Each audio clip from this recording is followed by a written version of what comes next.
We know that they stole the election. That's what several people expressed as they took to the steps of the Starr County Courthouse Monday afternoon to show their dissatisfaction with the results of the county's recent Democratic Party primary races. The election from beginning to end was marred by fraud and irregularities and maladministration by the people in charge of the election. Houston-based attorney Gerard Navar is representing two women who lost in the March primary. Leticia Garza Galvan, who was edged out for Starr County judge by incumbent Eloy Vera, and Marty Garcia Vela, who lost to Valdemar Garza for the 229th District Court judge. Last week, Navar filed a lawsuit against Vera and Garza, claiming the election was tainted with fraud. The election department failed to send ballots to dozens, if not hundreds, of these voters on time, which basically disenfranchised them because they didn't have the ballots in time to vote in this election. This year, several politiqueras, people who are paid by an election campaign to get votes in the favor of the candidate,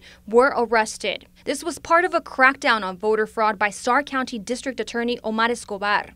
But Navar says Escobar's efforts were one-sided, something Escobar denies. Because he only investigated houses, voters associated with one side in the campaign, and we're turning up evidence of blatant fraud. I spoke with District Attorney Omar Escobar, who says the burden of proof must fall on the private attorney and the candidates who filed the lawsuit. In other words, they must prove which votes were accounted for and which ones weren't. Meanwhile, Judge Eloy Vera tells CBS 4 he has not yet been served with a lawsuit, and he denies any allegations of voter fraud on his behalf.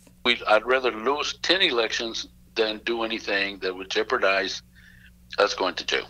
So, I'm very adamant about things being done by the book, by the law. In Starr County with complete Valley coverage, Maribel Gonzalez, CBS 4 Valley Tonight.